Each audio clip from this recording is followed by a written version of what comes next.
Pourquoi vous dites impossible à perdre? Ah, sur le scénario. Oui, oui, sur le scénario. Oui, c'est un très, très mauvais scénario, une très mauvaise opération aujourd'hui. On a donné des points à Clermont. Je pense dans ce qu'on a mis dans le match, il y a eu beaucoup de choses bien. On s'est créé beaucoup d'occasions, on a été beaucoup plus tranchant et incisif que sur les derniers matchs de décembre. Donc on a retrouvé ça, on a retrouvé une construction et des sorties de balles qui sont intéressantes. On a mis du rythme, on s'est créé beaucoup de situations, on a touché beaucoup de ballons dans la surface de Clermont. Et donc quand on fait une prestation comme ça, on doit, à domicile, on doit gagner le match. Et je pense qu'on perd le match pour différentes raisons. La première, c'est qu'en première mi-temps, on manque de tranchant défensif. On ne suit pas assez les décrochages, on n'est pas assez au contact, et donc on s'est fragilisé sur 3-4 coups, et dont un qui donne un but.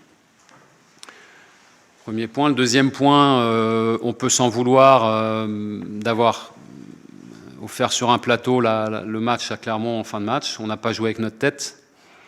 On s'est emballé parce qu'on poussait et qu'on avait tellement de situations pour finir, pour mettre le deuxième, qu'on s'est emballé. Et sauf qu'entre-temps, on avait un joueur de moins. Et en toute fin de match comme ça, on est parti à l'abordage. On s'est retrouvé quasiment sur 100 mètres avec Nico Palois au sol dans notre surface et beaucoup de joueurs dans la surface adverse quasiment. Et donc, on n'a pas joué avec notre tête. Donc ça, on ne peut pas faire des erreurs comme ça et prendre une transition en fin de match comme ça. On a manqué de réflexion et de sang-froid surtout. Et puis le troisième élément qui entre en ligne de compte, et je reste factuel et je pense objectif, c'est qu'on a 2 pénaltys qui ne sont pas sifflés en première mi-temps. C'est incroyable. La première, d'Ndiaye qui ne maîtrise pas sa sortie, et c'est pénalty, puisque Flo Mollet touche d'abord le ballon, contrairement à ce que me dit le 4e arbitre. Flo Mollet touche d'abord le ballon, et ensuite Ndiaye arrache tout. Et ça, c'est pénalty. Voilà. Alors, encore faut-il marquer le pénalty. Mais c'est un élément contraire. Et le deuxième pénalty, sur la main de, je crois que c'est Boutoba. Je vois des pénaltys sifflés dans toutes les divisions, dans tous les pays, tous les week-ends comme ça. Et là, il décide de ne pas la siffler. Voilà, il y a des choses que je ne comprends pas. Donc ça, c'est factuel. J'ai rien à dire contre le carton rouge sur un geste qui est involontaire mais pas maîtrisé de Benny. Et donc, pied sur le tibia, il applique le règlement. C'est carton rouge, j'ai rien à dire. Mais pour le reste, voilà, c'est donc vraiment un match où il y a des faits de jeu qui nous sont pas favorables du tout. Et puis des choses sur lesquelles on peut s'en vouloir. Ils vous ont expliqué, le corps arbitral, la raison des jeux sifflés qui ne sont pas en votre faveur? Sur les pénaltys? Ouais, il se trompe les 2 fois. Il me dit que Ndiaye touche le ballon d'abord, c'est faux. C'est faux, c'est Flo Mollet qui touche le ballon d'abord. C'est comme un joueur, quand il fait un tacle et qu'il prend le ballon et le joueur, c'est excès d'engagement. Là, c'est un excès d'engagement de la part d'Ndiaye qui ne maîtrise pas sa sortie, c'est pénalty. Le coude dans la tête de son adversaire, c'est pénalty. Et la main, c'est pénalty aussi. Ou alors on dit on siffle pas ces mains-là, mais ça c'est encore un éternel débat et je comprends pas qu'il ne siffle pas cette main-là. Il y a un dribble aérien de Pedro. Il prend le ballon, il emmène le ballon avec lui et c'est une transition, c'est pas possible. Mais il estime qu'en n'étant pas Là si, parce que le ballon passe, c'est un dribble aérien, il est éliminé si le ballon passe. Je vois pas pourquoi il l'emmène avec la main. Il change la direction du ballon, il n'a pas la main collée au corps. C'est pas poitrine et main, comme ils disent. Ou là c'est une vraie main qui empêche le joueur de réussir son dribble.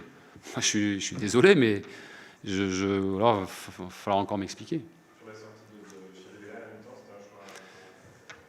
c'était un choix. Il était malade, il avait le Covid. Et il a voulu, il a estimé qu'il pouvait démarrer, mais au fur et à mesure de la mi-temps, ça n'allait pas. Donc on l'a sorti.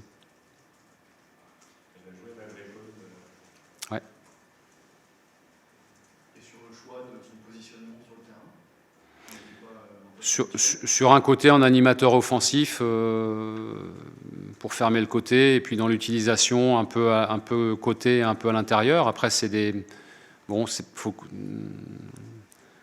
toujours pareil, quand on veut avoir les joueurs ensemble à l'intérieur, plutôt que de s'en priver, il faut trouver aussi la formule. Après, on avait la possibilité d'avoir un meneur de jeu un peu excentré aussi, comme il est, pour mettre des bons ballons dans la profondeur pour Benny et pour Tino. On a modifié la construction en deuxième mi-temps, en inversant Tino et en rajoutant Kader de l'autre côté, pour qu'il y ait de la largeur avec Kader.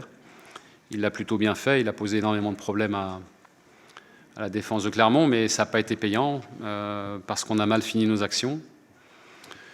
On a un pénalty sifflé qui est refusé parce qu'il y a hors-jeu. Bon voilà, c'était pas une bonne après-midi. Et encore une fois, il y a des choses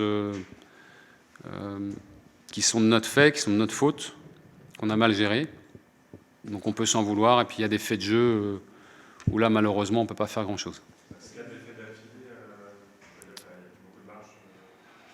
C'est embêtant parce qu'on avait bien redémarré à Pau en regagnant un match. On voulait regagner un match en Ligue 1. Malheureusement, voilà, ça ne s'est vraiment pas passé comme on voulait. Il va falloir qu'on s'accroche parce que le paradoxe aujourd'hui, c'est que à travers tout le travail que l'on accomplit, l'investissement des joueurs, l'état d'esprit que l'on met, on progresse dans le jeu. Il y a de très bonnes choses. Et je l'ai dit, on est plus tranchant, plus incisif. Mais ça ne se matérialise pas pour l'instant en termes de résultats. Et bien entendu, je connais le foot. Je sais très bien que les résultats sont le jugement. Donc il faut qu'on soit beaucoup plus dur défensivement. Ça, c'est une évidence. Je répète depuis le début que même si on fait moins d'erreurs, les erreurs elles coûtent encore trop cher. Ça, c'est la réalité. Donc il faut qu'on continue à persévérer pour progresser, pour travailler, être plus dur, et puis inverser la tendance pour prendre à nouveau des points. Et on a eu des exemples d'équipes qui étaient en difficulté et qui ont réussi à inverser la tendance à un moment donné. Je pense à Strasbourg, par exemple, voilà, qui a réussi de mauvaises situations à inverser. À Lyon, voilà, il y a des exemples qui doivent nous inspirer aussi parce que ce n'est pas une fatalité. Le foot, c'est du travail, beaucoup de travail. Et après, il faut que ça bascule sur les matchs.